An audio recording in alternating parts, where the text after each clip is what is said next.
Pronto. Pronto. Boa noite a todos. Boa noite a todos os convidados, todas as pessoas que estão aqui presentes e que sempre estão aqui presentes todas as sextas-feiras, nesse nosso encontro às 20h30, sempre com muita reflexão, com muita interação e coisas para a gente pensar, refletir as nossas práticas e as nossas relações, né? Hoje a gente traz uma pessoa assim muito especial. Ela é especial para a gente, né? Assim, dos amigos do Márcio, foi a primeira pessoa que eu conheci, né? Virgínia Mancia, né? E ela tem um papel na nossa história. E hoje, dia 30 de abril, de acordo com a memória de meu marido historiador, né? Foi quando começamos a conversar. Né? Há 10 anos. Há 10 anos. Então tem história aí. E é muito especial hoje, nesse dia, conversar com você, Virgínia. Márcio, faça a apresentação formal dela, por favor. Só um minutinho, né? Virgínia, né? Vives, né, para os íntimos, né? Nós vamos ter aqui um bate-papo com ela sobre o papel social da mulher e o feminismo no Brasil, né? Graduada e mestre em História Social das Mulheres pela Universidade Estadual de Campinas, né? A Unicamp, e atua como professora de História para o Ensino Fundamental 2 e Médio. Bom, né, vamos iniciar aqui esse papo. E ó, já temos aqui já o primeiro comentário aqui, né? O Bruno Alexander, né? Vulgo meu cunhado. Escrevendo aí, boa noite. Vi, nos conte aqui, né? De onde partiu assim, o seu interesse pelo tema, né? Como que foi a sua aderência ao tema ao longo da sua carreira acadêmica? Bom, boa noite a todas, boa noite a todos, muito obrigada pelo convite. Ainda sabendo mais agora, né, que é nessa data tão especial, fiquei lisonjeada.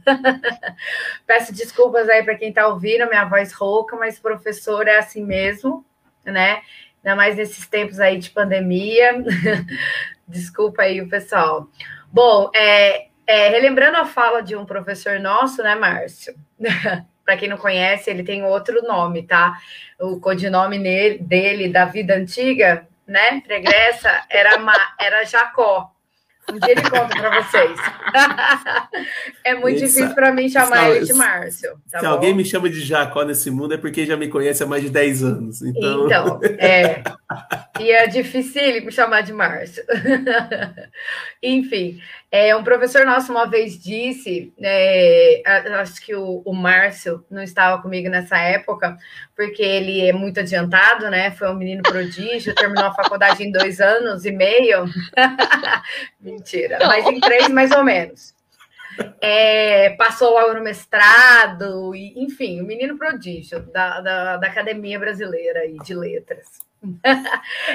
Ele falou que é muito fácil a gente fazer a nossa biografia depois de que a gente já passou, né?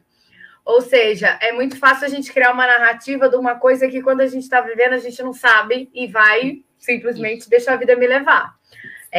Esse aí era o grandioso, né? É o grandioso Sidney Chalub. Agora nosso professor que está em Harvard, representando a Unicamp. Ai, que chique. E todos nós. Hoje, falando nisso, eu fiquei pensando, né? Gente, como é que eu cheguei aqui, né? Como é que eu cheguei nesse tema? E aí é que eu me lembrei que no primeiro ano de graduação, quando a gente era jovens alunos, historiadores, né, o mundo todo pela frente, eu me lembrei de um seminário que eu fiz com uma primeira matéria, assim, né, totalmente perdida, como eu estava, que foi sobre imprensa. E foi sobre a revista O Cruzeiro. Não me lembro se você estava no meu time, estava? Eu estava. Com a maioria do trabalho, a gente estava junto, né? A gente estava junto, né? E aí, naquele trabalho, né, sobre a revista Cruzeiro, das décadas de 40, 50, se eu não me engano, era uma aula de laboratório de história. Isso, laboratório de história com o Bob, Robert Slenes, né? Grandioso Isso. Robert Slenes. E aí, eu gostei demais. Eu falei, nossa, adorei. Se um dia eu for pesquisar, eu vou pesquisar revistas. E eu quero estudar mulheres. Porque a minha parte no seminário, e aquilo, né, que a gente sabia, cada um decorava a sua parte, igual aluno, fazendo alunice, né? Cada um decora a sua parte e ninguém sabe o que o outro vai falar. Os trabalhos Frankenstein. Aquele trabalho de Frankenstein que junta cada um sem pé nem cabeça, no final dá um troglodita. Enfim, e a minha parte era sobre, supostamente, a parte da submissão da mulher aos recônditos do lar. Não me esqueço desse termo, ficou muito marcado para mim. E aí eu falei assim, nossa, que nada a ver, né? Que porcaria é essa? Mulher, né, submissa aos recônditos do lar. Isso ficou, e várias vezes em outras matérias eu ia tentando puxar, assim, as mulheres supostamente no recôndito do lar. E aí, passando pela graduação em vários momentos da história, né? Hoje a gente consegue enxergar isso muito mais nas produções históricas, historiográficas sobre o tema, até cinematográficas, a gente vê e se enxerga melhor. Mas eu acho que talvez a gente seja a geração, né, Márcio, dos historiadores que estavam vendo aquilo acontecer, né? Os estudos de gênero surgir, as produções, enfim. Eu acabei me interessando sobre isso.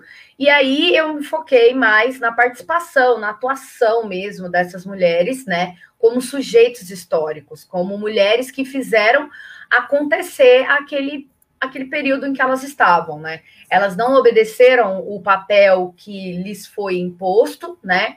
E começaram de diversas maneiras a tentar romper com isso, né? Seja através de uma revista, um artigo, seja através de uma petição, de uma carta a um deputado. E foi aí que, no final das contas, eu que me interessava também pelos assuntos de Segunda Guerra Mundial e tal, acabei entrando também para a área dos estudos sobre o integralismo. E aí que tudo começou, e daí foi. Certo, certo. Bom, né, Su, tem alguma pergunta, alguma questão que você queira fazer? Não, eu acho assim que para a gente começar, né? Vamos situar um pouco. Assim, nas sociedades mais primitivas, né? Nas sociedades mais primitivas, a mulher ela era um meio de reprodução e até de mão de obra, digamos Sim. assim. E é claro que de lá para cá muita coisa mudou, né? Muita coisa mudou, muita coisa evoluiu. Eu não digo que hoje a gente chegamos no patamar de dizer, pronto, chegamos lá, a mulher conseguiu tudo o que ela precisava conseguir. Mas vamos fazer assim um recorte, trazendo tudo que mudou, tudo que melhorou e tudo que precisava melhorar. Entendi. Legal. Na historiografia, o pessoal divide isso como ondas, né? A primeira onda, a segunda onda, a terceira onda e a quarta onda, que é a que a gente está. É quase um Covid. É quase um Covid. Tomara que a gente não chegue na quarta, pelo amor do Senhor. Não, estamos quase saindo dessa. Por favor. Enfim, só que aí é que na minha opinião, né, na minha singela opinião, já está errado. Porque a gente fala da primeira onda como sendo no final do século XIX, né, 1800, depois das revoltas, né, da Primavera dos Povos, do movimento socialista, fala que essa é a primeira onda. E eu acredito que seja, talvez, né, uma falha da historiografia ou dos estudos e tudo mais, porque já existiam, né? É errado a gente falar que, né, começou ali o feminismo. Pode ser que com esse nome, sim, começou ali, começou naquele momento e tal. O conceito, né? O conceito. O conceito. Desde a Revolução Francesa, né? A gente tem notícia de grupos femininos, né? Mulheres e das classes mais variadas, da burguesia, das classes trabalhadoras, camponesas, que estavam lutando por direitos. A que ficou mais famosa, né? Que tem livros e tudo mais, é a Olympe de Gouges.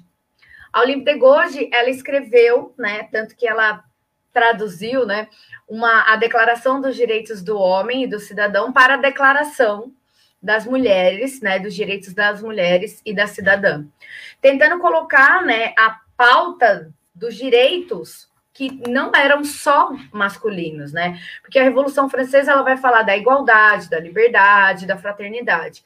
E é aí que as mulheres elas encontram dentro dessa discussão, né, uma discussão iluminista, essa entrada para conseguir, olha só quem está aqui. Puxa saco, não vale. Lari, beijo, Lari. Isso, Risate. A gente está se tratando por nome. E acordada, o que é fato. Lari também era do grupo que trabalhava conosco, né, durante toda a graduação ali. Exatamente, do grupo do Frankenstein. Cada um faz a sua parte e depois a gente vê o que dá.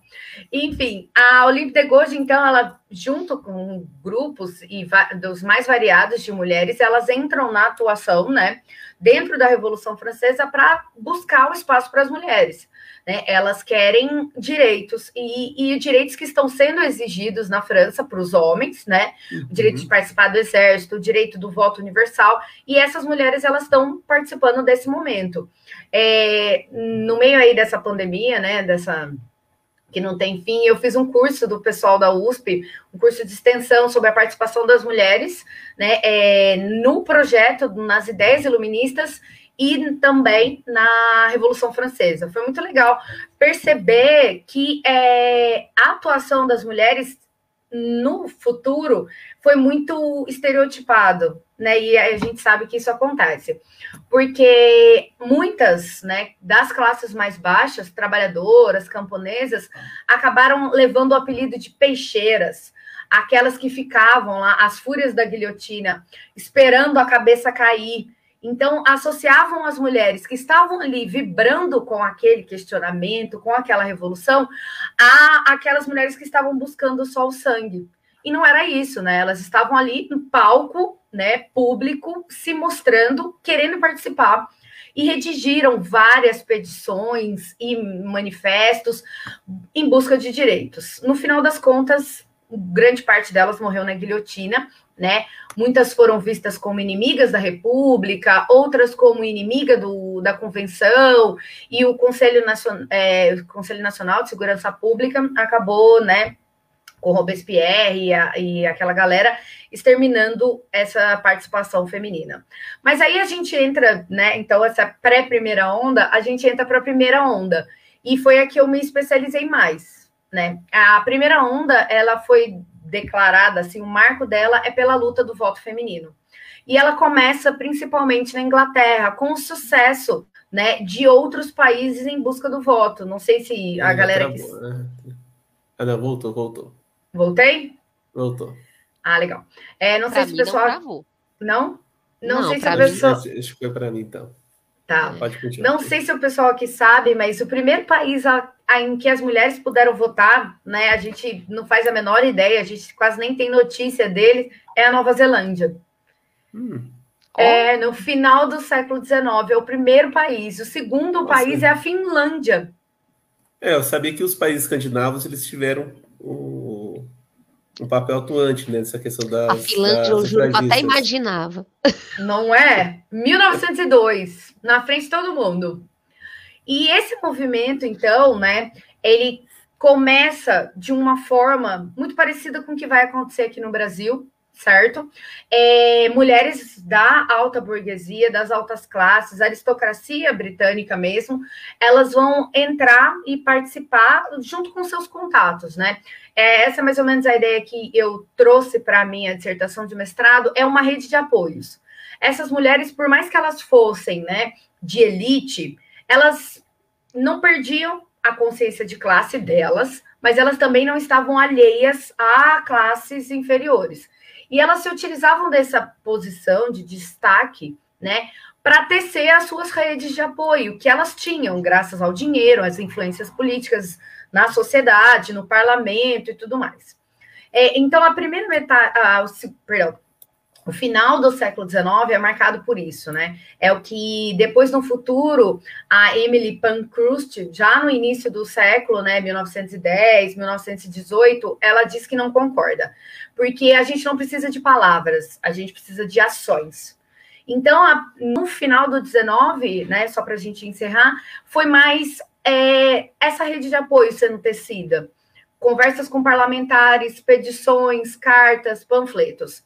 E em 1910, com a fundação, né, da organização Women Social Politic United, enfim, as mulheres lideradas pela Emily Pankhurst, elas vão partir para o ataque. Pro concreto, pro ataque. Pro concreto, exatamente.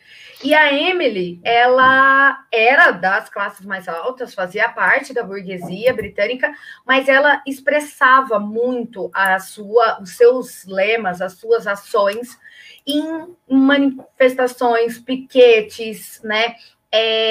Tem um caso muito clássico e mostra no filme, chama As Sufragistas, muito interessante o pessoal assistir, de uma das militantes dessa associação, que ela se lança na frente de uma corrida de cavalos que estava acontecendo no hipódromo lá em Londres. E essa menina, que era integrante, a intenção dela mesma era chamar atenção e ser vista, né? Ela carregava uma faixa, ela acabou, né, sendo atropelada, morreu, faleceu por esse evento, mas ela queria virar notícia. Eles atacavam caixas de correio, bombas, assaltavam, faziam piquetes, quebravam vidraças. Então, o lema delas era Deeds, not words, ações e não palavras, certo? Dando continuidade ainda a essa primeira onda, nos Estados Unidos, em 1920, logo em seguida, né, ao voto conquistado na Inglaterra, de 1918 a 1919, cresce também um movimento feminista muito forte, ligado, né, na conquista dos direitos femininos.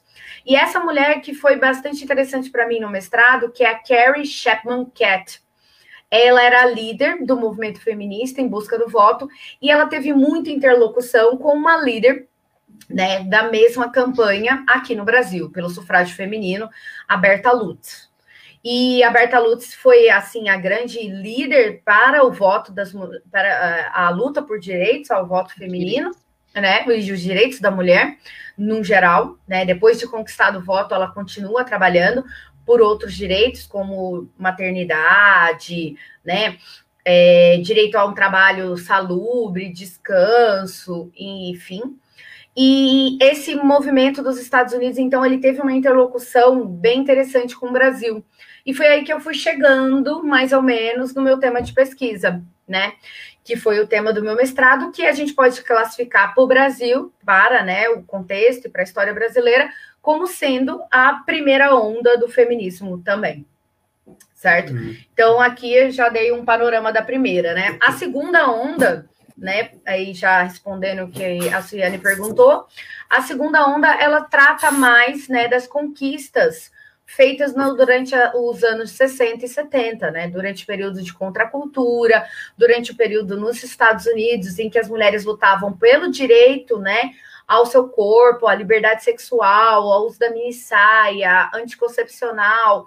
Essa ficou marcada como a segunda onda. E a partir da segunda onda, é aí que entra também bastante as discussões de um feminismo negro, né? Principalmente encabeçado pelas lutas pelos direitos dos negros nos Estados Unidos, como a Angela Davis, os Panteras Negras. Então, esse é na segunda onda em que as mulheres acabam se inserindo, as mulheres negras acabam se inserindo mais. A terceira onda, ela é mais voltada ao movimento punk, que, em decorrência da queda da União Soviética, né, esse movimento, a terceira onda, durante os anos 80 e 90, levou também os aspectos culturais, artísticos, punk, feminista, e começou a acolher também a interseccionalidade, que vai falar no Brasil e no mundo com as questões, né, LGBT, também vão tratar o feminismo negro e vão abrindo, né? Então, o feminismo, ele vai acolhendo, abrindo as suas pautas. E a quarta onda, a onda que a gente está vivendo agora, né? A gente ainda não sabe muito bem onde ela vai chegar, mas, por um lado, é muito bom ver, né? Eu tenho contato com a molecada, é muito bom ver alunas, né, de 12 a 18 anos professando e trocando ideias sobre feminismo, mas também, por outro lado, né, ao mesmo tempo em que ele ficou assim tão em pauta nas redes, nas mídias sociais, o feminismo agora também é um consumo, né? Camisas feministas, boné feminista, caneca feminista, borracha, e a gente também está partindo para isso, mas vamos ver o que vai dar aí na frente. O que o capital não se apropria, né, para tornar um consumo. E grandes artistas têm levantado essa pauta também. Isso eu acho muito legal, né? Beyoncé, a molecada pira nela, cantoras, youtubers. Então, isso é bacana, né? Essa divulgação, por esse lado, é muito bom, porque vai acolhendo um outro público. Agora, tem esse lado, né? Que aí o feminismo vira mais um produto de mercado. A pauta, né, ela já é mais aceita socialmente falando, né? Sim. Já tem políticas públicas para isso, né? Isso me fez lembrar quando, no final da graduação, quando você está ali buscando fazer o mestrado, você começa aquele périplo, né, entre os professores, para conversar com os professores. Eu lembro de conversar com a professora Eva Blay, da Sociologia da USP, né, que estudou durante anos e anos, né, a questão de gênero e tudo, tem grande referência na sociologia.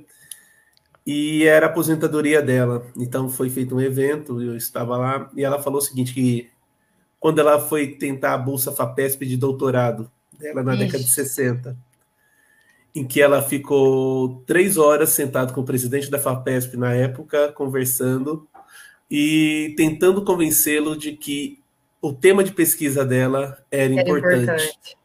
Terrível. Então, nós estamos falando o quê?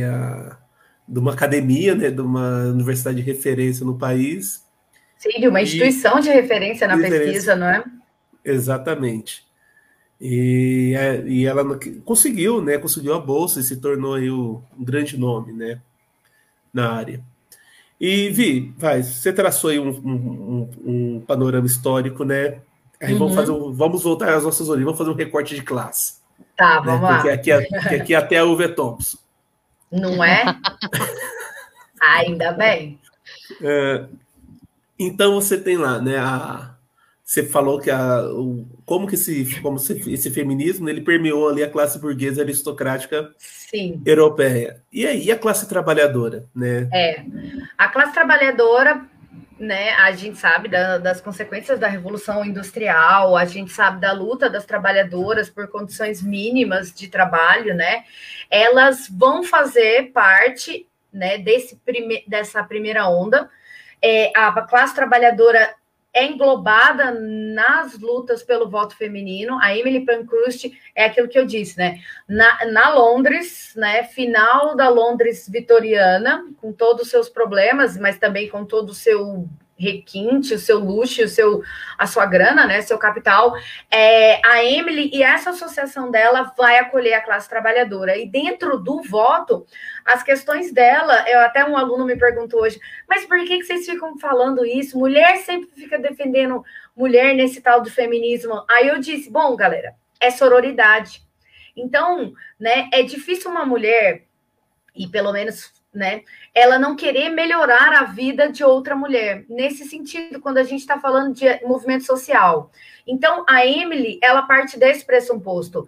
Os primeiros, né, movimentos no século XIX, na Inglaterra, não tinham ainda essa consciência. Mas a Emily e esse movimento dela vai acolher as causas da classe trabalhadora, que estava fazendo greve, isso a gente sabe, participando de sindicatos, pedindo por licença maternidade, por creches, espaço para alfabetização das crianças. Então, essa classe trabalhadora, ela vai ser ouvida. É claro que a gente sabe que dentro dos recortes de uma aristocracia, de uma classe média alta britânica que está lutando também pela sua representatividade, pela sua manutenção no poder. A gente não pode esquecer disso, né? Ai, como ela era sensata, como ela era maravilhosa, essa Emily. Não, ela fazia isso também para conseguir arregimentar essas mulheres, né?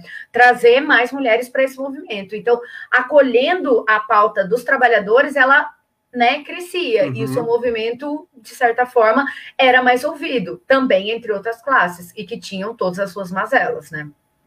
Sim, entendi. No Brasil, isso já não foi tão possível.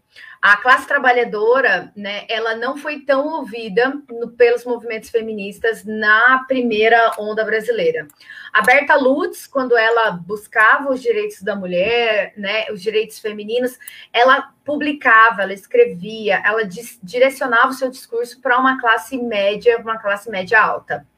Até porque a gente sabe que, né, que quem tinha acesso à revista, quem tinha acesso a essas mídias, né, propaganda de rádio nos anos 30, isso aí é uma mulher, né, das classes mais elevadas. As mulheres da classe trabalhadora fizeram, né, a greve de 1917, estavam lá, foram uma das grandes responsáveis, mas elas não foram acolhidas logo de cara pelo movimento feminista, não. A Berta Lutz, quando ela foi eleita, né, acabou entrando como suplente em 1934, a pauta dela era, né, pelo trabalho feminino. Licença maternidade, acesso a espaço para amamentação, espaço para cuidar das crianças, mas aí logo depois entrou o Estado Novo e ela voltou para as atividades dela como bióloga. Porque eu não sei se o pessoal conhece, né? A Berta Lutz, ela teve formação como biologia, ela é filha do Adolfo Lutz, que dá nome a vários institutos de saúde pública hoje no Brasil. O Adolfo Lutz é muito renomado em relação a isso, né? E ela era bióloga com formação, né? Estudava anfíbios na Sorbonne. E aí, para a gente ver, né, a que classe ela pertencia.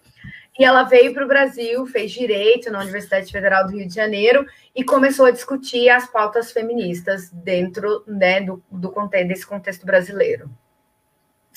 Certo. E aí, seguinte, como é que a gente chega em mulheres na ação integralista brasileira?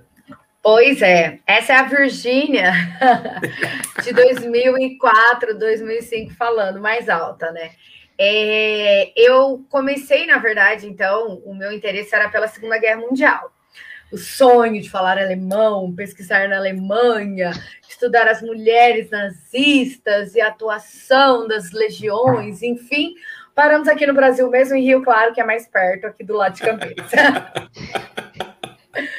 É aquilo que eu falei no começo da nossa conversa, né? É fácil quando a gente conta hoje. A gente faz um caminho que parece que deu tudo certo. Mas não, na verdade, eram outros. Enfim, eu sempre gostei muito da temática de Segunda Guerra Mundial, conflitos, né? As disputas e a atuação feminina, principalmente. E aí eu foquei mais para o Brasil, né? Caí ali na situação, né? Caí de paraquedas mesmo. E fomos. Por sorte, eu e o Márcio tivemos o mesmo orientador. Um cara... Chama de Jacó, Pois é, tá bom. Então, eu e o Jacó tivemos o mesmo orientador. E esse orientador, ele era uma enciclopédia ambulante, né? Ele é ainda. Ainda bem que vive. Ainda não morreu? Não, por favor. Imortal, que seja. Não é? Que seja. E aí a gente foi indicando, ele citou, e aí ele falou da sogra dele. Ó, como é que às vezes não faz sentido, mas faz, né? A sogra dele era integralista. E ele é marido da Maria Helena Chauí, para quem não sabe. Ele falou assim, se eu pudesse, eu falava com a Maria Helena para ela conversar com você. Mas ela já não bate muito bem das bolas. Então... A sogra. A sogra, não, Maria Helena, por favor. A sogra já não batia muito bem das bolas e ele não me aconselhou a conversar com ela. E aí, então, eu fui me direcionando a esse caminho das mulheres integralistas e tal. Aqui perto de Campinas, existe a cidade de Rio Claro, que foi uma das principais sedes do integralismo brasileiro. Como tem pessoas fora do estado de São Paulo...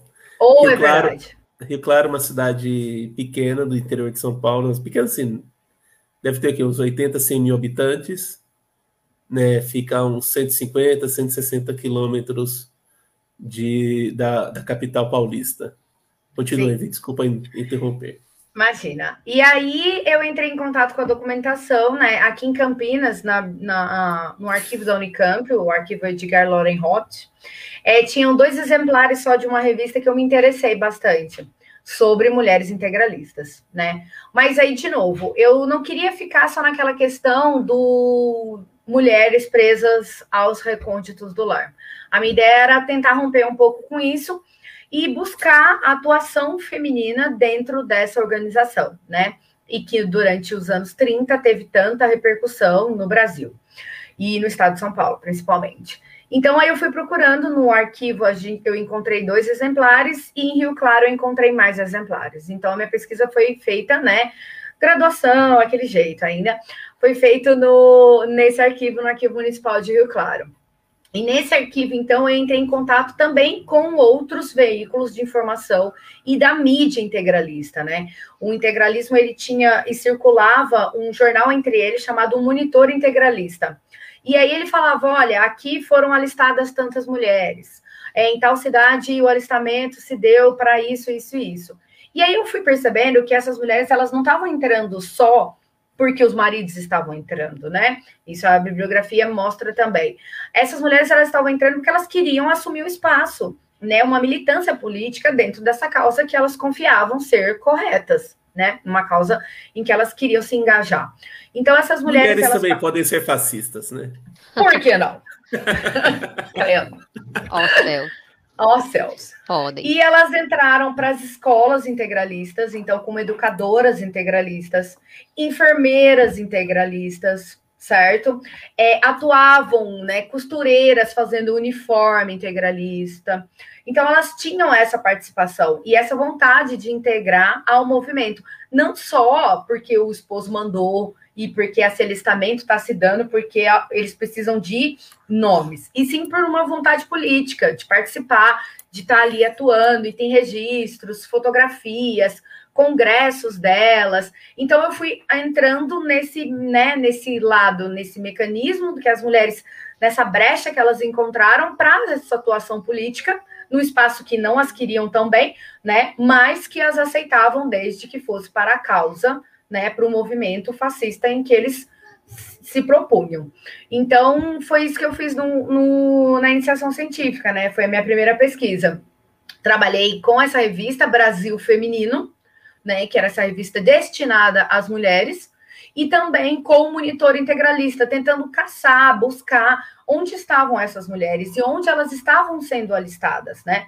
Elas estão sendo alistadas para a enfermaria? Ah, são enfermeiras, porque o integralismo propunha um futuro, uma guerra, né? A luta deles contra a Aliança Nacional Libertadora, né, dos comunistas, do Prestes. Então, eles já estavam se preparando, as professoras, escolas fascistas, crianças sendo uniformizadas, né, toda a doutrinação, os passos, as músicas, os hinos, né, integralistas. Então, elas atuavam dessa forma. E foi aí que toda vez que eu pesquisava essa revista, né, eu ia num arquivo, indicado aí por esse nosso orientador, ele falava, não, pesquisa Brasil Feminino.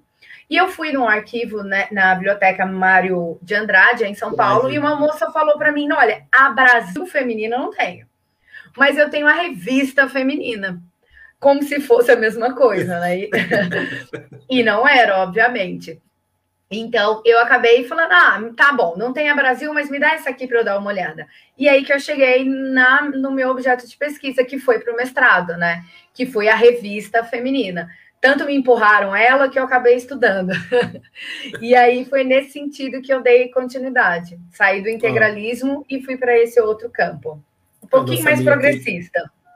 Nossa amiga Larissa aqui tá me ajudando a não fazer injustiça com a cidade de Rio Claro, né? Rio Claro tem 208 mil habitantes, segundo o IBGE. Muito né? obrigada. Falta o censo aí. Aí fica complicado, sem censo é difícil. Falta o censo, tem que sair o censo esse ano, para a gente ter certeza quantos habitantes tem em Rio Claro. Sim. E o meu cunhado aqui, o Bruno Alexander, faz a seguinte questão, Vi, vê se você conhece, aí você consegue falar um pouco sobre o tema. Qual foi o papel das mulheres, né, esposas, dos fuzilados da CSN em 1988, se elas se movimentaram a respeito desse massacre? Se eu não me engano, uma greve que teve da CSN em Volta Redonda em 88, sim. Em que houve um abafamento sobre uma repressão, né, sobre o movimento. Não sei se isso cabe no tema abordado, mas fiquei curioso sobre o feminismo, mulheres como esposas e as revoltas populares em busca de direitos e melhorias sociais. Sim. Nesse contexto aí das greves dos anos 80, né, assim como no estado de São Paulo, no Rio de Janeiro, a classe trabalhadora envolveu, sim, e existiam mulheres militando e participando. Nesse caso específico da CSN, eu especificamente não sei dizer, mas eu sei dizer, em geral, da greve dos anos 80, né, em que as mulheres estavam presentes, atuavam, grupos feministas, né, conversando com esse movimento feminista da terceira onda, com a queda da União Soviética, com a questão, né, dos arquivos sendo abertos lá da União Soviética. Então, elas entrando em contato com tudo que tinha acontecido, eu acredito que essas mulheres provavelmente se manifestaram. Aí cabe a gente pesquisar aí, né, os historiadores. É um recorte muito específico, né? Específico. Mas eu acredito que elas tenham se manifestado, sim, seja na imprensa, revistas, jornais da época, é bem provável. E a nossa amiga Larissa, ela faz a reflexão dela. E essa discussão entre feminismo liberal e feminismo popular contemporâneos? Sim. Com a referência do feminismo popular da Argentina. Ela falou, até brinco, não precisa responder agora, não quero atropelar o assunto, só fiquei pensando quando da observação da Vi sobre a apropriação capitalista do feminino com o consumo e tal. Respondendo a Larissa e essa parte, né, o feminismo liberal, ele tem ganhado bastante repercussão também, até por esse acesso maior às pautas e à fala e aos termos de feminismo hoje em dia, né? Então, existem grupos na internet, existem movimentação mesmo, militância, atuando pelo feminismo liberal. Mas aí é que entra, né, em contraposição, que ela falou, da popular da Argentina, né? A gente viu nos últimos anos o movimento feminista da Argentina muito forte, né, pelas pautas do aborto, que lá foi liberado, e toda a discussão que isso causou e trouxe na América Latina. Esse movimento liberal a gente ainda tem que estudar, assim, e tentar entender com profundidade, assim, as pautas dele, porque tem bastante coisa a ser criticado, na verdade. E eu, pelo menos, tendo mais a entender e a concordar mais com o feminismo popular, com as pautas que acolhem, né, aquilo que eu comentei, o feminismo negro, as questões LGBT, a pauta das pessoas trans, as cis e as transgêneros, as não binárias também, sendo ouvidas dentro, né, e acolhidas dentro do movimento feminista. Uhum. Foi, Lari? Que profunda. Oi, Lari. Responda, por favor. Saudades, viu?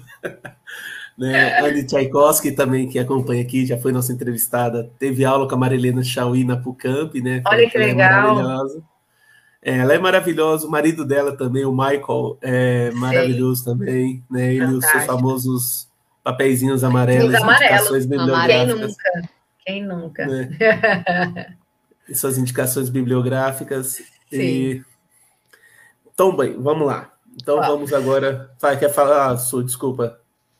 Não, vai, termina aí. Fala. Não, você tá com uma linha no seu raciocínio. Deixa você terminar a sua linha, que aí eu vou perguntar. Eu também tenho as minhas perguntas aqui, ó. Olha, ai meu Deus. Tá bom, só vou fazer mais amarelo. Não, fica tranquilo. Eu não tenho meus papéis amarelos, mas eu também tenho muito post-it.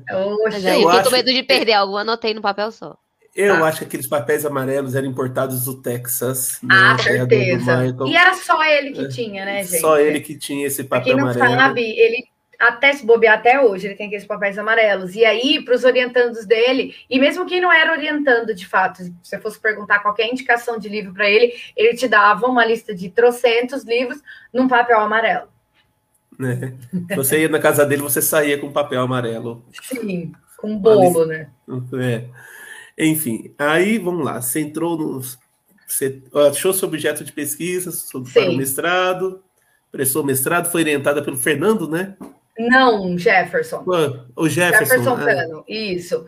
Porque o Jefferson, ele era um professor, né? Não sei mais dizer se ele está ainda nesse centro de estudos. Ele era da literatura, né? Do Instituto de Linguagens e da História. Porque o material de pesquisa dele era a imprensa. Então, ele ficava entre esses dois mundos. E ele orientava na história e hoje orienta também na linguagem. Isso. Literatura, linguística e outros. Isso era do Secult, né? Você era ligado ao Secult. Isso. Na verdade, eu era um indefinido, né? Porque eu não era da história social do trabalho, porque eu não falava exatamente sobre o trabalho. E eu também não era da social da cultura, porque eu também não me encaixava ali nas linhas, né? Do recorte deles, que era mais voltado para a escravidão, movimento negro e tal. E eu não me encaixava nisso. Aí eu ficava com um orientador que também não se encaixava. Então a gente se encaixou, né? Um tema que não se encaixava com o orientador que não se encaixava, e aí surgiu. E saiu a dissertação. Exato. E aí, como é que foi essa? Qual foi a guinada, que você conseguiu sentir do seu. Da iniciação para o mestrado. Da iniciação, né? Porque geralmente a pessoa faz uma prolongação, né? Muita gente. Isso, eu fui um exemplo, eu fiz a prolongação da minha monografia para a dissertação. Não, você deu uma guinada, né? Você, apesar de continuar com o tema, fala um pouco sobre essa experiência aí.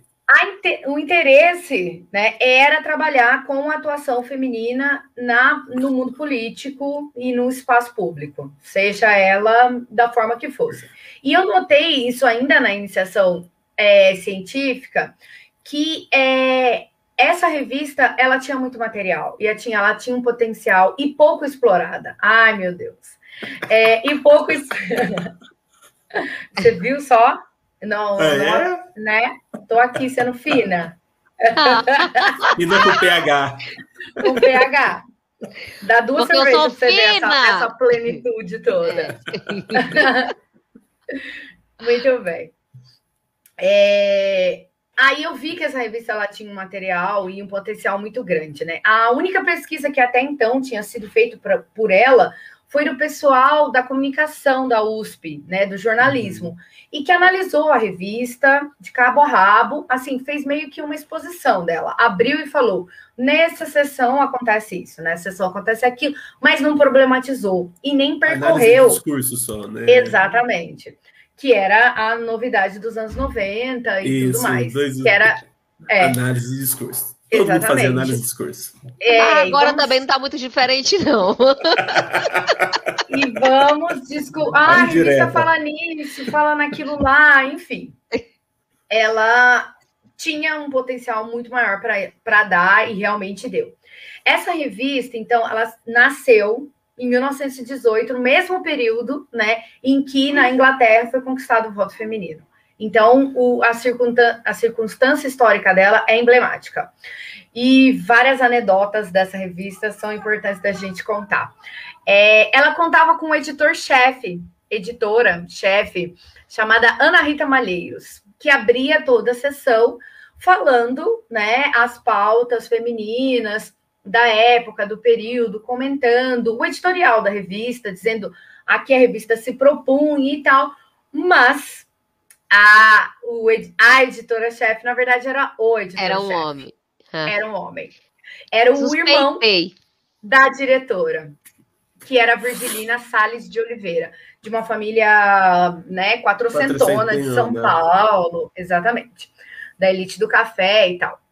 A Virgilina, então, contava com a ajuda do irmão dela, Cláudio Ribeiro de Salles, enfim, ele discutia, né, sobre as pautas, falando pelo ponto da mulher, mas a revista, tirando isso, e o menu do meu marido, né, que era a nossa maior risada, eu e meu orientador, a analisar as receitas de 1918 e 20, o que daria para ser feito ou não ainda, quais os pratos sobreviveram, era engraçado. Essa revista, né, apesar dela ter esse caráter quatrocentão da elite cafeicultora de São Paulo, que crescia e despontava, e ela falava disso também, essa revista, ela conversava com mulheres do Brasil que estavam lançando as suas pautas, né? Uma bem interessante é uma escritora, hoje a molecada lê ela para o vestibular e adora, a Júlia Lopes de Almeida. Júlia Lopes de Almeida, para quem não sabe, ela queria, né, ser indicada para a Academia Brasileira de Letras, mas ela não podia assumir porque ela era mulher. E na Academia Brasileira de Letras não aceitavam mulheres. Ela era uma referência da literatura na época, mas ela não pôde assumir. Quem assumiu foi o marido dela no lugar dela. E ela publicava muito nessa revista, buscando esse espaço, né, que lhe era de direito, mas que não podia por conta das exigências morais e políticas da época. Aí, voltando, né, fora um pouco da revista, mas já trabalhando também, em 1890 teve a Constituinte, né, republicana, a que discutiu a primeira Constituição, né, para trabalhar com a ideia da política ser laica, do voto, e em nenhum momento ficou proibido o voto feminino. E aí que é muito legal. E que muitas mulheres usaram dessa artimanha. Ficou escrito que os cidadãos poderiam participar, com exceção dos praças, né? Com exceção dos analfabetos, com exceção dos mendigos, eles não podiam votar. Mas os cidadãos não englobavam as mulheres. E aí que muitas se encaixaram nisso. E aí vem aí, Suiane, a bandeira que eu levanto também pela região Nordeste, né?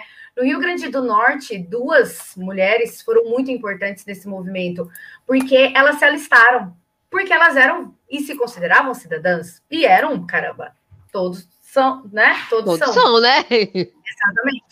E elas se alistaram, e mesmo que na Constituição não fosse permitido, mas também não era vetado, uma se candidatou a prefeita.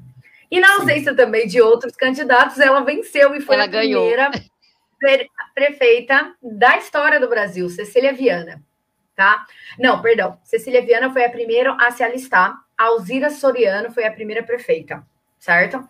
Essas mulheres da região Nordeste, elas discutiam e tinham muito a influência do final do século XIX da Nísia Floresta.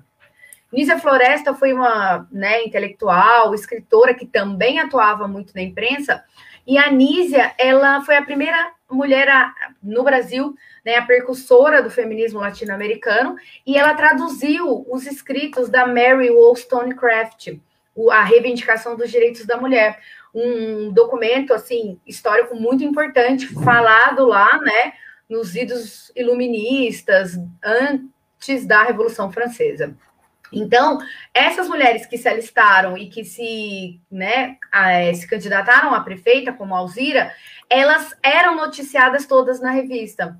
Então, a revista, ela me serviu, assim, de uma caixinha de Pandora para eu ir procurar a atuação dessas mulheres, como, né, a Alzira Soriano, a própria Júlia Lopes de Almeida, a Berta Lutz, que aí eu tive um olhar especial para ela, né, e temos que ter, e escritoras anônimas, né, muitas, e se discutia muito sobre quem era Crisanteme, escrevia sobre o cotidiano do Rio de Janeiro, a vida boêmia, né, tinham também a Maria Eugênia Celso, que fazia poemas, cartas, romances dentro da revista, e dentro dessa revista, aí já para terminar, ela tinha uma seção chamada Vida Feminina.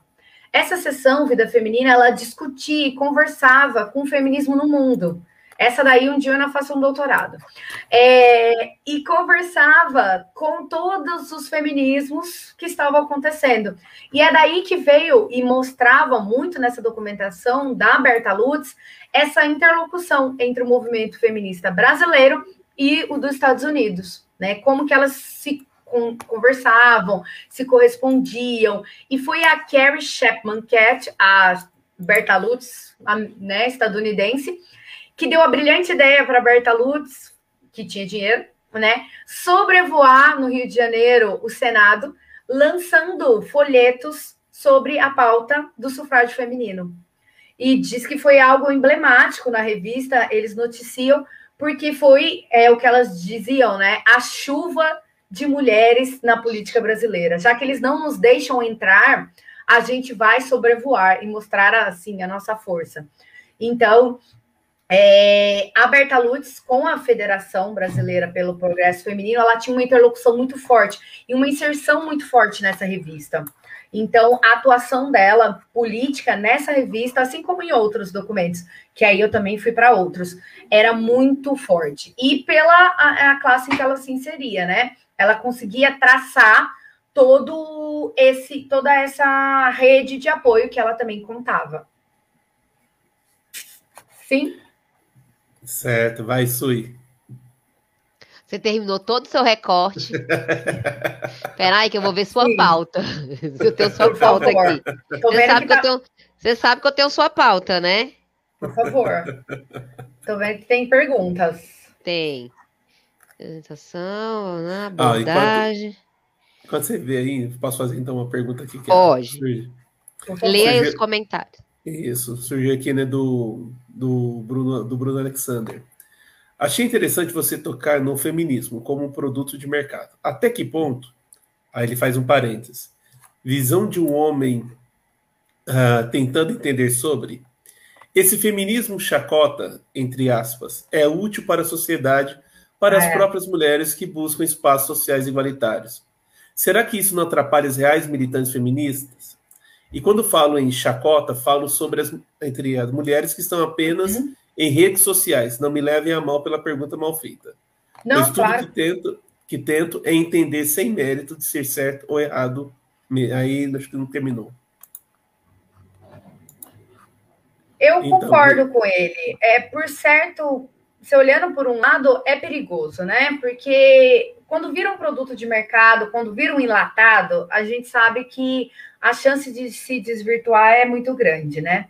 Então, mas por outro lado, a gente está acolhendo, né? E está sendo ouvido e ouvidas por uma população muito maior. Então, tem o seu lado positivo, como tem o seu lado negativo, certo? Essa é a minha opinião. Pode desvirtuar a luta e a pauta? Pode, como a gente sabe que sim, né? E aí tem né, esses desvios para todos os lados.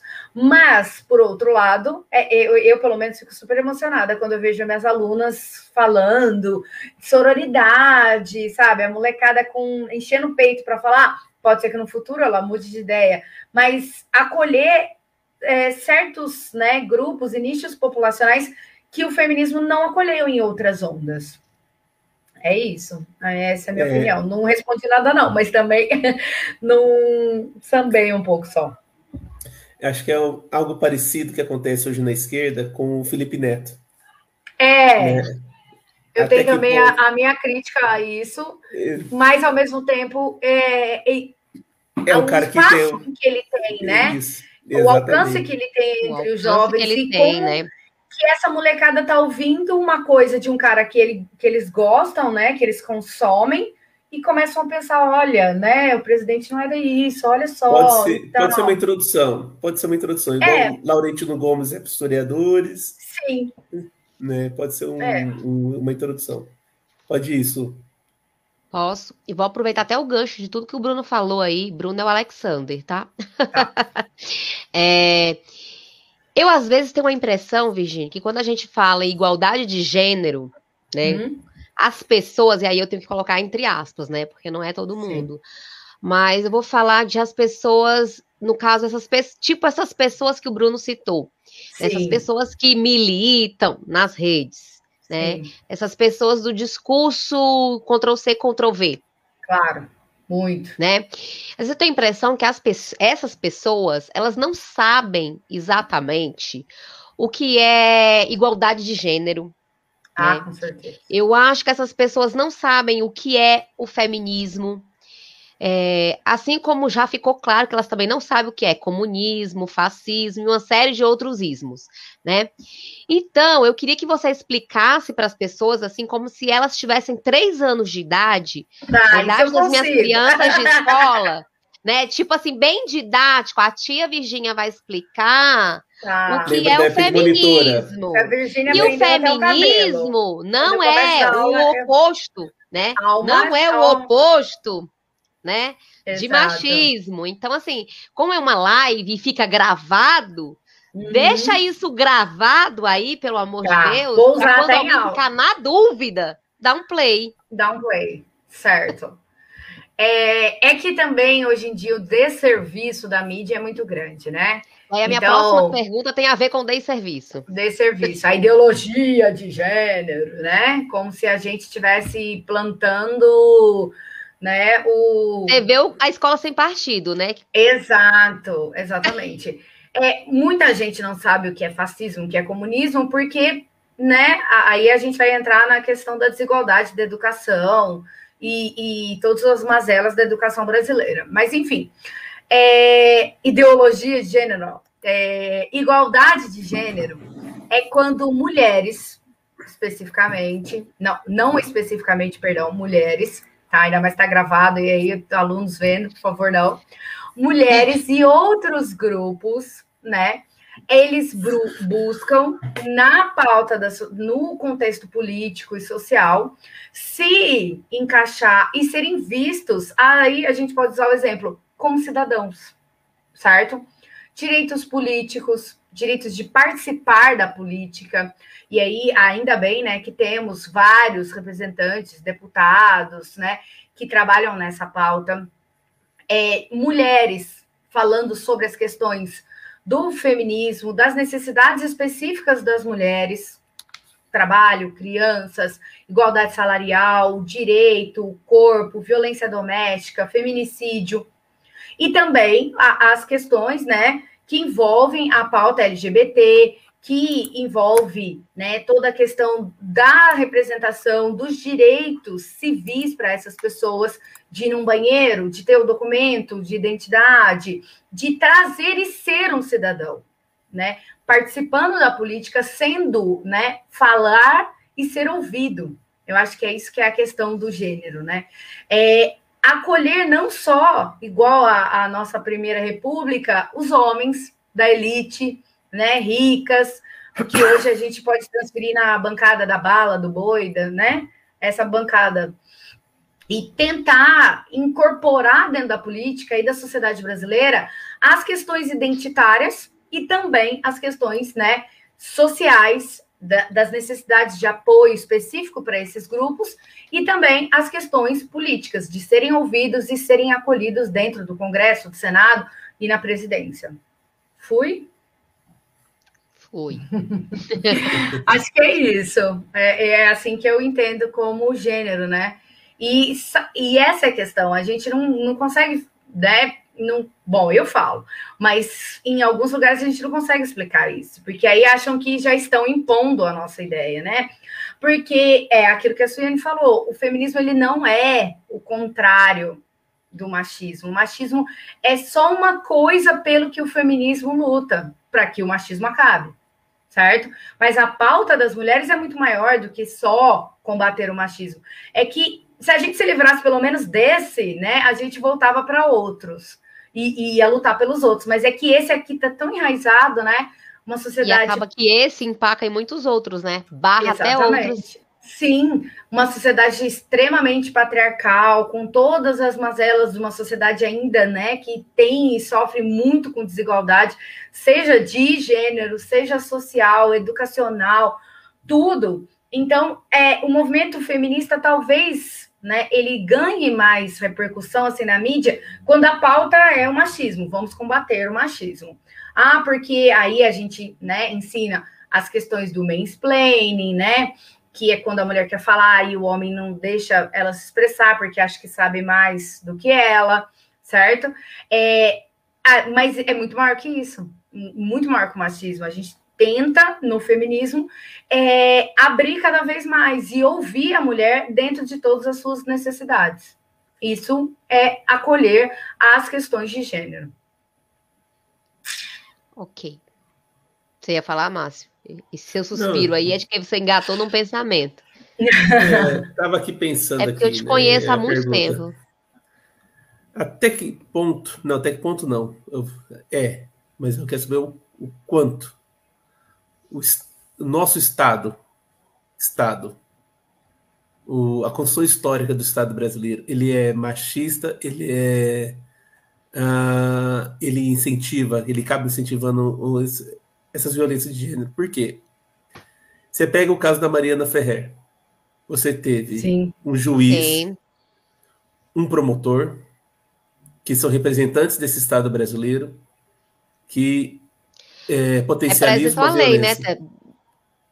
Você teve um caso aqui do juiz aqui de São Paulo da vara familiar, que questiona a Lei Maria da Penha perante uma mãe que está em processo de separação do marido, violento. Já falar desse caso. Né? E ele fala, né, que se alguém apanha não é de graça, é por algum motivo. Não sei, né? Justificando, empoderando o agressor. Né? Aí, assim, estou lançando reflexão com você também aqui, tá? Como se fosse, tivesse nem algo também muito fechado.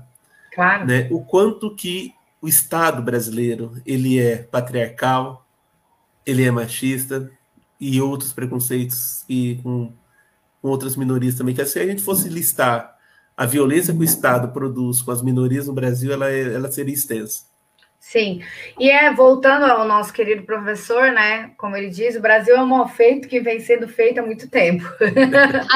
Então, já não é de hoje, né? E não sei se o pessoal aqui sabe, mas existia uma lei até pouco tempo atrás que justificava os crimes chamados crimes de honra, né? Em defesa da honra. Então, se uma mulher traísse, se uma mulher fosse vista, né, cometendo o adultério, esse cara, se cometesse o feminicídio ou qualquer tipo de agressão à mulher, ele era protegido pela lei, né? Eram os chamados crimes de honra. As mulheres prostitutas no Rio de Janeiro, elas também eram presas. A prostituição, ela não era proibida, a cafetinagem era. Então, essas mulheres, elas eram presas supostamente, né? E aí tem registros policiais que falam sobre isso, por serem cafetinas, mas elas não eram. Elas estavam atuando na profissão delas, né? Tem um livro muito legal que fala sobre isso, que Tenhas Teu Corpo, e que explica essa questão da prostituição como uma violência de gênero, né? Porque dentro de todas as mazelas da sociedade brasileira, a prostituição era, né, sempre foi uma profissão vista como um subterfúgio para alcançar um mecanismo, né, de vida e condição de vida. E essas mulheres, elas não conseguiam exercer, em muitos casos, sobre essa justificativa de que essas mulheres, elas estavam cometendo crime de cafetinagem, sendo que, na verdade, muitas delas eram depois libertas, né, ficavam 2, 3 dias na cadeia, não se tinha prova da cafetinagem, elas eram prostitutas. E os próprios cafetões não eram presos, porque eles faziam parte de grupos políticos maiores e de alcance, e eles não. Mas elas sim, já que a intenção era moralizar a sociedade e barrar a prostituição, certo? E não pelas medidas, né, legítimas, né? Tentando combater com políticas sociais, não foram esse o caso. Então, era prendendo na polícia, né, que virou casos de polícia, a prostituição brasileira. E aí eu acho que, né, nesse sentido, Márcio, se a gente for abrir aí os livros e os documentos todos, a gente vai encontrar disso para muitos outros, né? É uma violência que vem sendo feita há muito tempo, né? E que hoje, talvez, tenha mais visibilidade, graças também aos meios de comunicação, mas que nisso que eu gosto do tema, já vinha sendo alertada, né? Essas mulheres, na revista que eu estudei, elas buscavam o direito de não estar vinculado ao marido, de elas conseguirem fazer, né, uma faculdade. E mostravam, né, noticiavam, olha, a primeira enfermeira, a primeira médica do Brasil, essa aqui foi a primeira advogada. Então, elas noticiavam isso como uma forma de empoderar outras a assumir. Exato, né? Assumir aquele lugar. Vai você também, né? Sendo uma revista de elite, destinada para elite, então essas mulheres, elas tinham estudo, elas tinham condições financeiras, mas elas encontravam no machismo, né? Nessa violência de gênero, nessa situação dessa sociedade patriarcal, o empecilho, que não as deixavam frequentar uma universidade, trabalhar fora de casa, né? Mesmo que fosse um trabalho como a Júlia Lopes, escritora, que não era visto como um trabalho degradante, né?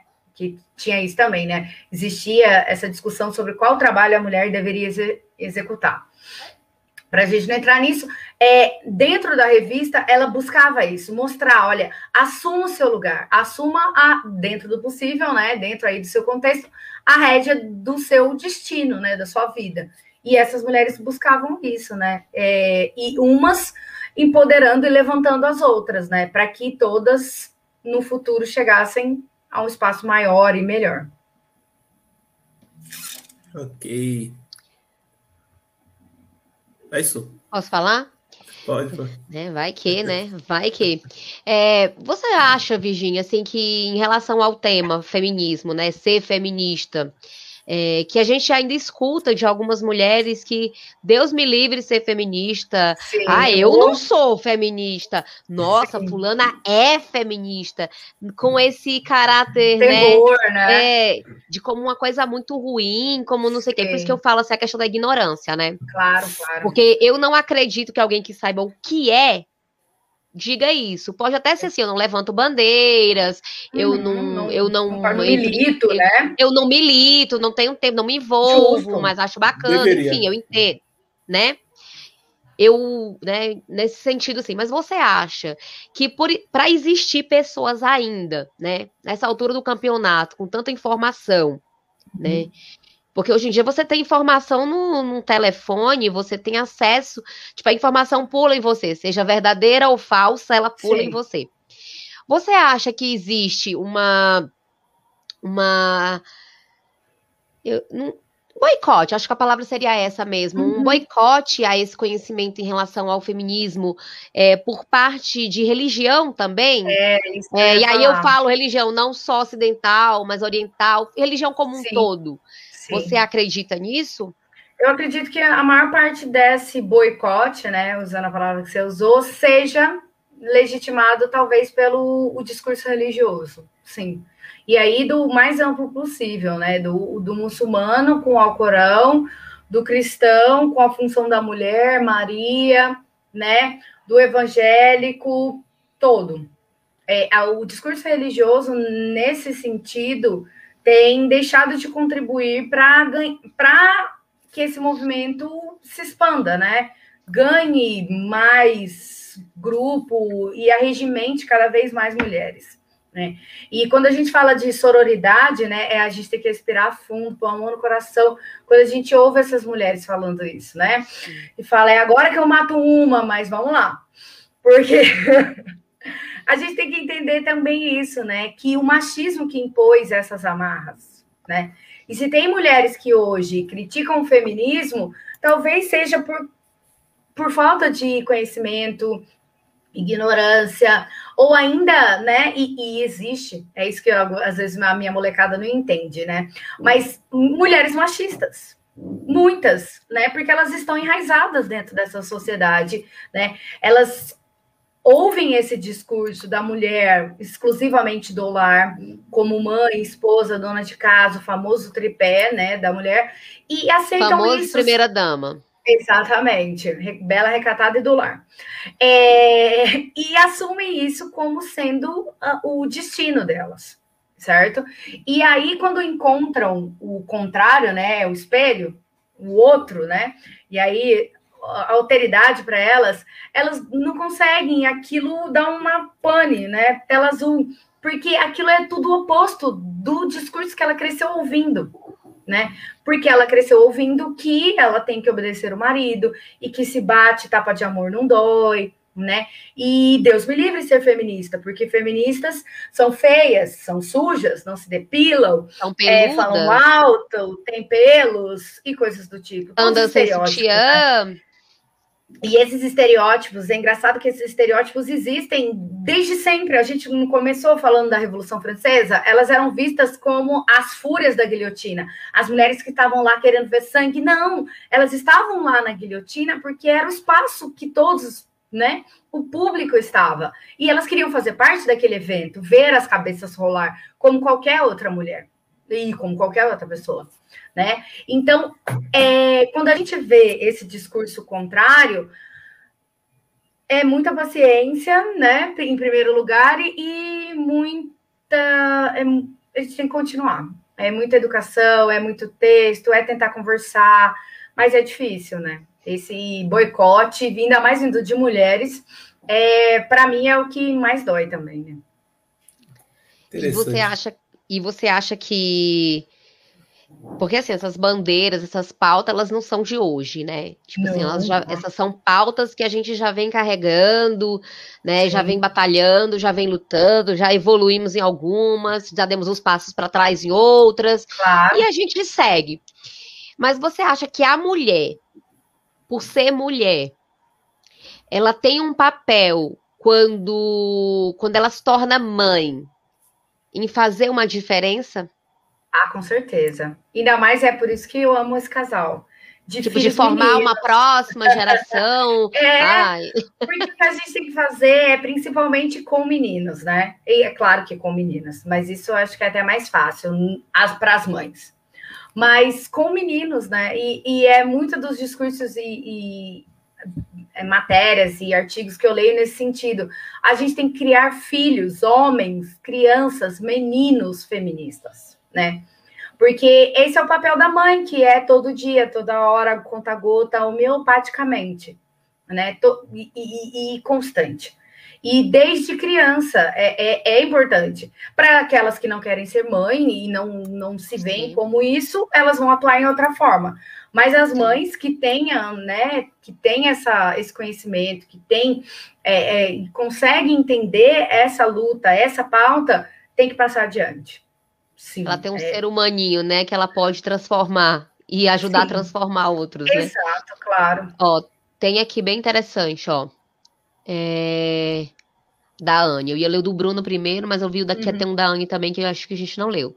Esse é o discurso da igreja de agora, contemporâneo. Sou diretora de escola e fui procurada por uma mulher que disse que o marido era alcoólatra porque ela se sobressaía no emprego, em casa, e desta forma deixava o marido humilhado. Era culpada. A religião é determinante. Sim. Complicado, né?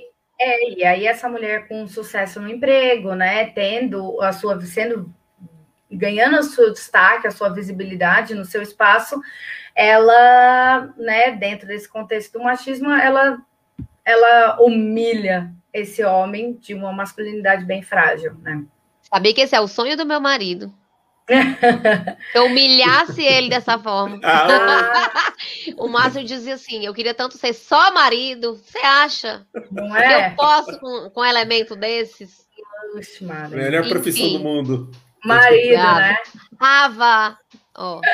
Alexander colocou assim, ó, eu lembro de um caos em que eu fui comprar um brinquedo para minha filha e eu peguei um brinquedo verde, ou era azul, não lembro. Daí a vendedora perguntou, não lembro, daí a vendedora perguntou se era para uma menina e me apontando que tinha o brinquedo rosa. E eu brinquei na hora, que não existe gênero na cor, eu queria o azul. Queria ser objetivo como essas mulheres. Sou muito prolixo. Ao contrário da Damares, meninas não vestem rosa, né? As meninas podem vestir azul, verde, amarelo. Então, eu visto azul toda sexta. Então, azul e branco, não tem como. Pode usar a cor que quiser, né? Pode depilar? Pode, se quiser. Se não quiser, não depila. É o seu corpo, suas regras, né? É isso que é o importante. Mostrar que o feminismo, ele não dita regras, né? Ele te liberta de regras. Exatamente. E ele quer te acolher sendo você a mulher que é. Se você é uma mulher de classe média alta e tem condição, eu vejo sempre, e uso sempre esse exemplo também. Olha a Luísa Trajano, gente. Ela é uma mulher riquíssima, ela podia estar esbanjando, fazendo vários nadas. E ela está na forma dela, né, com muita grana, buscando empoderar outras mulheres, atuando na política, atuando de causas sociais, e ela está lá. Então, ela é feminismo também. Ela acolheu o feminismo como uma das causas, diante de todas as dificuldades que ela passou, né? E várias outras, né? Não dá aqui para a gente ficar citando, né? E é importante só a gente lembrar que no feminismo, e a gente ainda tem que lutar mais ainda, e aí, por isso, né, sejamos todos antirracistas, pelo feminismo negro, porque se a gente, mulher, né, branca, classe média alta, já sofre isso tudo, imagina as mulheres negras.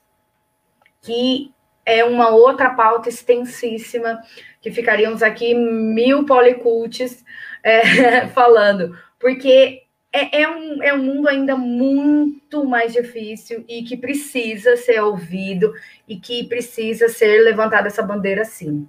É uma sobreposições de pautas, né? De Sim. questões historiográficas. E só voltando um pouco para a nossa praia, né? Historiografia. Você buscou a imagem que era construída das fúrias da guilhotina, me fez lembrar um caso específico que é sobre a rainha Juana la Louca da Espanha, né? A filha dos reis católicos. Uhum. Né, que ela ficou, né, foi mostrada, né, na historiografia durante muito tempo como uma mulher louca, histérica, que enfim, né, que quase matou o marido, né, quase matava as amantes do marido, tudo. Claro, e aí, né? Aí, ultimamente, né, parece que vem... Um marido desse, rapaz, enlouquece qualquer Maria. Oh, meu Deus. Não é? Vem se construindo, né, uma historiografia espanhola que contesta se realmente Juana era louca. Né? Sim. Se a rainha Joana era louca. Ou se era Muito uma mulher provavelmente que... não é? Ou se era uma mulher que queria se posicionar perante as infidelidades do marido e as imposições patriarcais do pai, no caso, Fernando, pelo trono de Castela. Claro.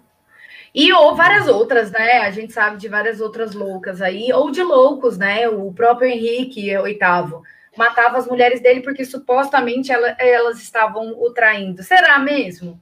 Ou será que ele só não queria legitimar o discurso dele de encontrar aí um subterfúgio para, né, conseguir mais um casamento?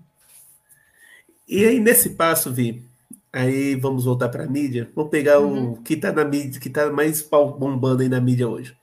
BBB, né? Ixi. BBB, eu não assisto, não tenho tempo para assistir, não tenho saco eu para durmo assistir. cedo, cedo. Hoje é sexta-feira, por isso que eu tô acordada ainda. Exato. Eu viro abóbora depois das 9. Sextou. Só que, enfim, do jeito que é, você sabe, bombam nas nossas redes sociais as informações sobre o BBB, né? Sim. Né? Mesmo sem assistir, você sabe quem é Fiuk, quem é Carol Conká, você sabe quem é Juliette.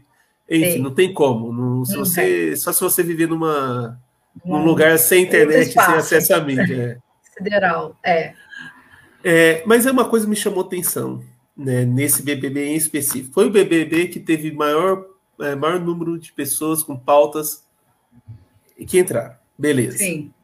Só que também, dentro da minha visão, também é o programa que conseguiu deslegitimar todas essas pautas. Todas as pautas. Sim. Propositalmente, provavelmente. É difícil, né? Você que já conseguiu, você que está em sala de aula, né? O que você lida com esses jovens? Você já conseguiu ver o impacto desses programas na visão desses jovens sobre essas pautas? O ano passado, eu vi de um aspecto até um pouco mais positivo, sabia? O ano passado, eu não sei se você lembra, era a Manu Gavassi, era a Thelminha, que era negra, né? O Babu, e uma tal de Rafa, sei lá. Essa galera, o ano passado, a discussão rolou bastante no sentido do feminismo.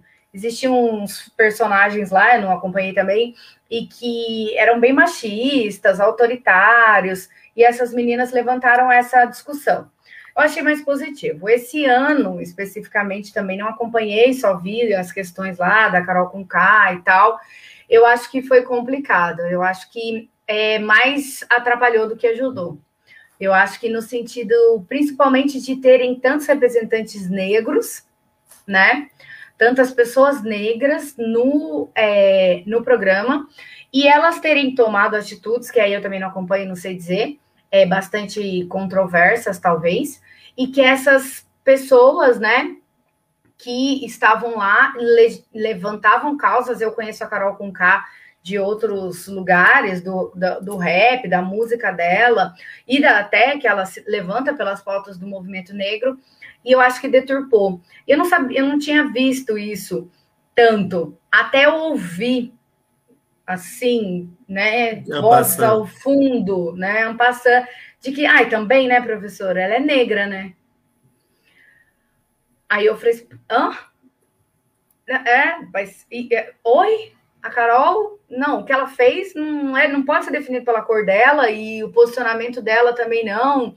Independente do posicionamento dela, do que ela levantou e do que ela fez lá, que eu também não acompanhei, eu sei que ela saiu com um índice de rejeição muito alto, aquilo que ela representa como figura, mulher negra, né, rapper da periferia, o estereótipo, vamos falar, né, o que a pessoa que assiste Big Brother vê ali, o estereótipo dela, né, e o estereótipo que ela carrega foi bem afetado.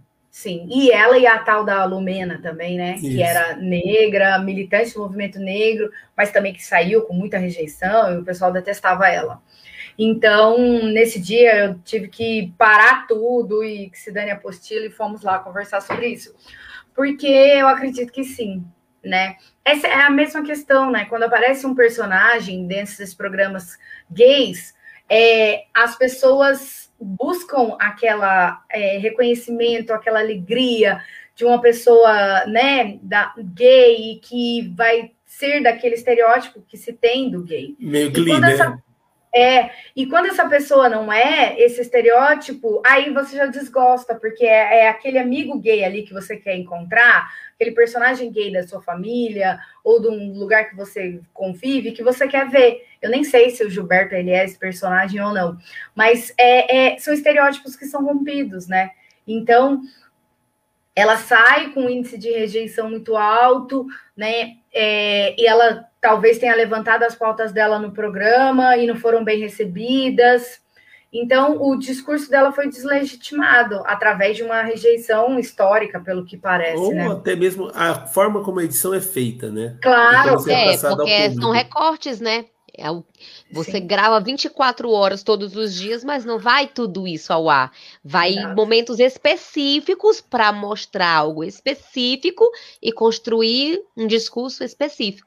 Ou desconstruir um discurso específico. Claro. E você tocou no ponto certo, né? Que é a persona, né? Todos incorporam uma persona. Sim.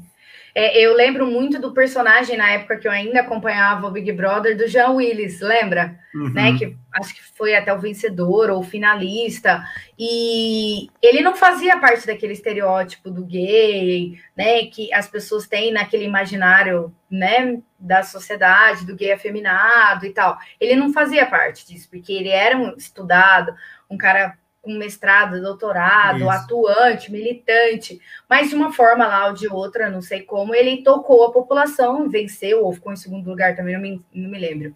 Mas eu acho que essa figura da Carol, da Lumena e de quem mais que tivesse levantado essas pautas lá, acabaram, né, sendo murchadas justamente pelo fato da rejeição e do que elas fizeram no programa, que eu não sei dizer muito bem o que foi, mas que, né, de uma forma ou de outra, deu impacto bem negativo. Impactou a população que assiste, né, os consumidores desse programa.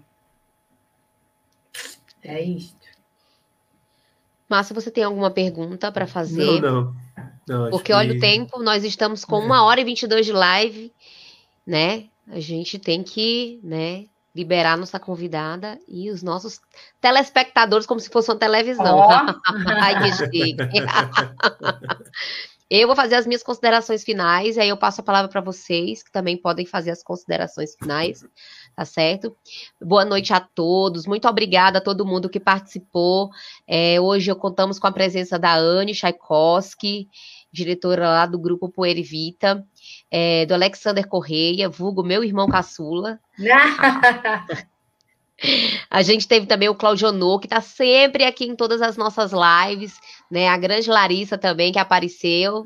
Surpresa gostosa. Mas eu sabia que você ia aparecer para ver a Vivi, viu? Então, eu queria agradecer a todas as pessoas que vieram prestigiar a nossa convidada, né? Que vieram prestigiar a Policult todas as sextas-feiras aqui nesse encontro, sempre às 20h30. E eu aguardo vocês na semana que vem, com outra live também, com outro convidado. Quero agradecer a presença de todos também. Muito obrigado. Um papo de alto nível. Muito bom. Né? Muito obrigado. Vi muitas saudades imensas. Nem fale. Nós vimos tá faltando um encontro aí da história. Quando o fim do mundo Nossa. acabar... A última vez que te o encontrei... grupo de história nem conhece o Luiz presencialmente. Então, gente, como assim? A última vez eu tá tava com um barrigão, assim, do Luiz. Exato. 2 dias pro Luiz nascer. Foi 2 dias antes do Luiz nascer. O menino já vai fazer 1 ano e tanto aí já, e a gente nem conhece. 2 anos já. 2 anos, cara. Vai já fazer 2. Olha só. Mas esperar essa pandemia acabar. Um prazer imenso, imenso te ter aqui. Eu que agradeço. Eu queria agradecer a vocês, a esse casal maravilhoso, né, pela oportunidade, pela iniciativa, muito legal o canal de vocês. Pretendo estar aqui agora como telespectadora mais vezes. Muito obrigada por ouvir, por essa conversa, e a todo mundo que esteve aqui também. Obrigada pela oportunidade. Eu que agradeço aí. Nós que agradecemos. Tchau, tchau. Grande abraço. Obrigada.